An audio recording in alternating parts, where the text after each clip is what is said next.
Good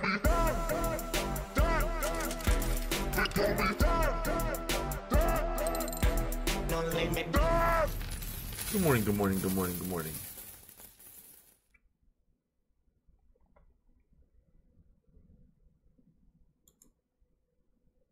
Market cap 331 billion, Bitcoin 8,700, Ethereum 527, Bitcoin Cash just over 1,000, EOS passing ADA.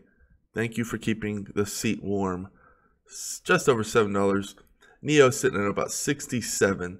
Now, one question I get asked a lot is, why don't I mention all the coins when I go down? And I only mention what I'm invested in and what I'm seriously interested in. If I'm seriously interested in it, it's either a Zen move, right? And I have lots of Zen moves. And it's good to have Zen moves, meaning investments I really like, I've researched, but I didn't put a penny in. Meaning because they're always like the bench players. You never know when something, like, for instance, Wax was a coin that was always a Zen move for me. Didn't even know, like, I'm just freestyling all this. I didn't even know I was going to talk about Wax. But it was, the idea, the concept really hit me when I started to realize that, you know, virtual swords and all of these crazy virtual items actually go for thousands and thousands of dollars. Decentralized is another Zen move. I have a ton of Zen moves that are there and can become primary players. If one of my players get hurt, you know, some bad news, I have to drop a coin and, you know, I want to expand. It's really good to have that there. EOS got another $100 million AG, FinLab AG, $100 million funding. EOS is just getting funding left and right from lots of players, and we're starting to see these big jumps. It's very hard to compete against, you know, somebody who has the mind of Dan Larimer and all of that money. It was funny. I want to touch on what Cliff High was talking about. He was talking about statements, not a blockchain, that it's centralized. For my research, they keep all the files, the heavy files on the, let's see, I think it's the IFPS, right? Or is it IPFS? IPFS. Yeah. So it's like a decentralized way to store things. So, you know, and he also called BitShares. He called out a lot of things. It was interesting. I'm interested to hear what Stan Larimer has to say. Excuse the robot. But either way, you know, that's the funny thing. I'm not here to prove anything. I don't care if people think EOS isn't that great. Like, I am definitely heavily invested in EOS. Have been from the beginning. Will continue. Now, my bag is full. I'm happy where I'm at with EOS. It's either going to work, and we're going to be very, very happy, or it's not going to work. So, you know, I'm not looking to accumulate anymore. There's a lot of those bags. I have a lot of coins that I've accumulated, and I'm happy with my position, and just going to let it grow from there.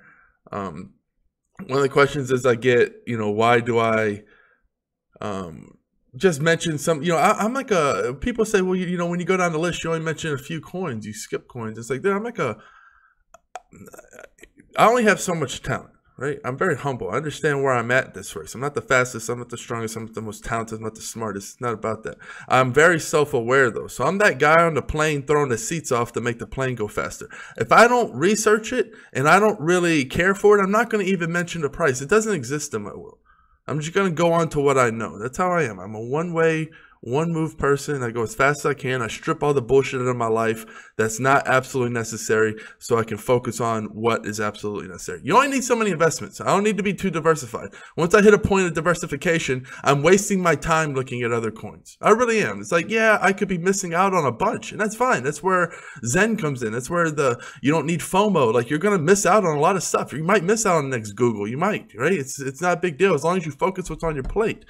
And, another thing about long-term investing, I should bust out the background, but I'm not. One thing about long-term investing is you really don't know if you constantly saying, hey, I'm going to invest in this long-term, and then 6 months goes by. Like, that's not long-term for me.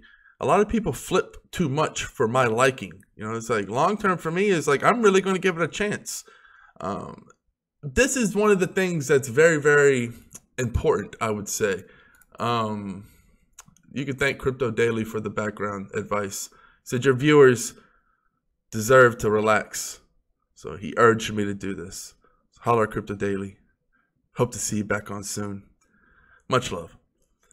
Getting back on topic. What we're starting to see now, we're starting to see Walmart.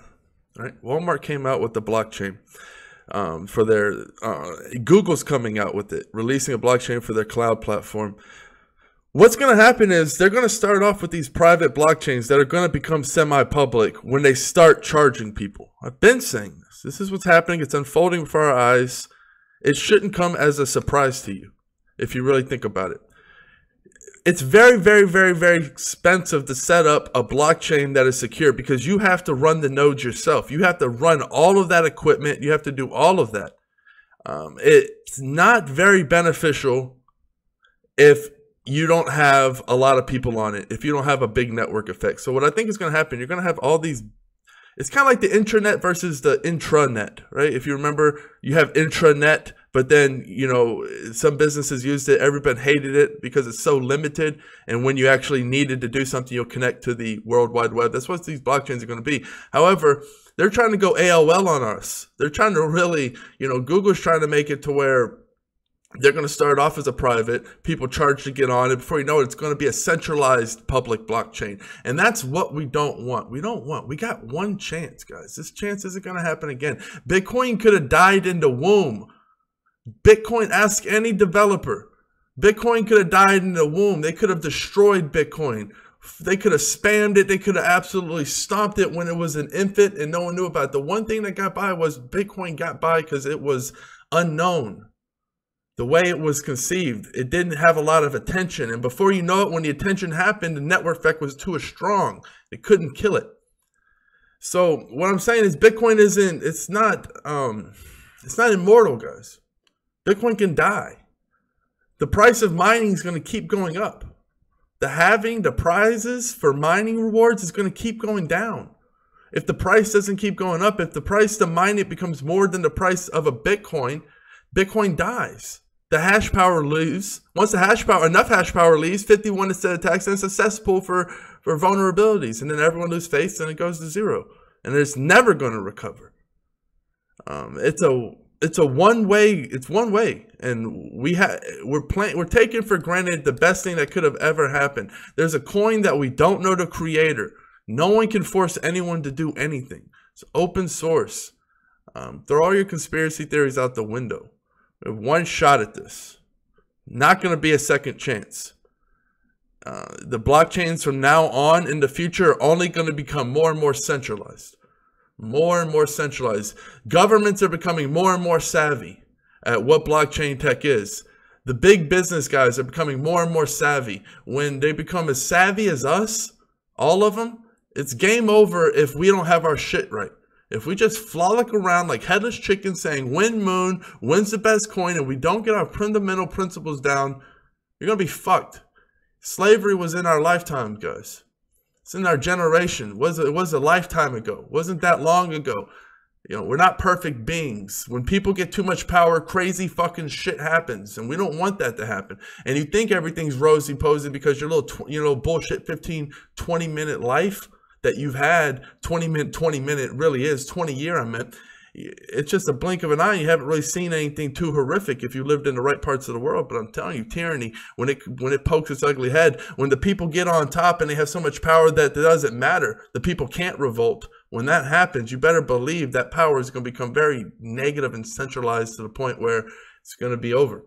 And it doesn't matter how much money you have. You know, the decentralized dream would be dead. And that's where we're at right now. It's just, I really believe right now Bitcoin can be the #1 currency. You're starting to see the fiat failing. What we do know in all of history is all of fiat has failed. At one point or another, the fiat system has failed over and over and over again. Just to be rebirthed and happen the same way. Backed by gold, now it's not backed by anything. Now the nothing's being inflated to oblivious. That's where we are. It always fails. You're starting to see Zimbabwe, Venezuela, all these countries where it's already imploding. When the big countries it happens to, United States, all these other ones, then we're going to see Bitcoin is primed to be that #1 currency. You're starting to see people, CEO, Twitter, you're starting to see a lot of big name people come out saying, hey, you know, Bitcoin really is a very interesting idea. It has a chance. We're right there in the ring. You know, we're Mike Tyson in our prime. We can knock down any centralized blockchain. We're the biggest, baddest by a mile. Let's not slow down. You know, it's the network effect. It only works if you work. You know, you can get a node. You can put in the work. You can set up all your miners. You can do whatever it takes. Spread the word. Whatever you have in your capacity, you can help if you seriously believe in it. It's not about money. It's really not. It's about money, but in a way you wouldn't believe. It's not about stacking it. It's about protecting it. I'd rather have zero money and be able to get the rightful money, the true money that's backed by math, that's not corruptible. I'd rather live in that world than have all the funny money in a centralized world where it doesn't matter because they can just make it obsolete if they want to anyway. We've never really seen tyranny, and we're on a path where we can be as cornered as a civilization as we've ever had been if these blockchains become too centralized, too corrupt, and they become the most powerful ones. New blockchains get stomped out. It's a surveillance state unlike you've ever seen. They know everything you do. If you fart, they're going to hear it. They're going to smell it. They're going to know what you ate. I don't know if you want to live in a world that way, but I don't. So right now, we have the upper hand. Their chin is exposed. One clean hit. Bitcoin can definitely become the #1 currency, I believe. That's how humans are. I've seen it before. I've seen Facebook take over this fucking world. I've seen some college kid make some fucking app in his dorm room, and before you know it, governments, everyone in the whole fucking world runs on Facebook. The whole world runs on Facebook. Everyone does. It's amazing. I've never seen anything take over a world like one little application. You're telling me something as well thought out as Bitcoin, something so beautiful, something so amazing, can't take over? I believe it can. Governments work for the people, and if enough people want this, it's going to happen. It doesn't matter. So I truly, strongly believe Bitcoin could be the backbone, and there's going to be the internet of money like we've never seen, and all these fiat dollars are just going to die. 5 years, 10 years, fiat is not going to be shit. You have Yahoo trying to get in, launching their exchange. I said you're going to know when it's about to take off, when all these big names you start hearing flocking to Bitcoin. The biggest are here. Walmart, Google, Yahoo, all of them are jumping in. All of them. BMW, all of them are. So, you know, I'm going to kill it here.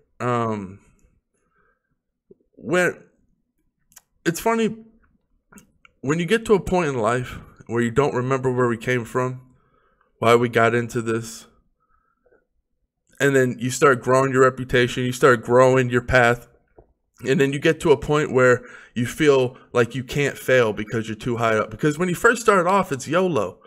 You can fail over and over again and grow. But then as you grow and your reputation starts to get out there, people start to tuck away. They start to get a little bit more secure, a little bit too prideful to fail. No one wants to fail.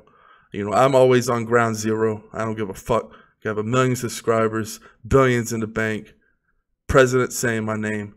I don't give a fuck. I can always fail. I'm always on ground zero. I'm always trying my hardest, failing the hardest in the public eye.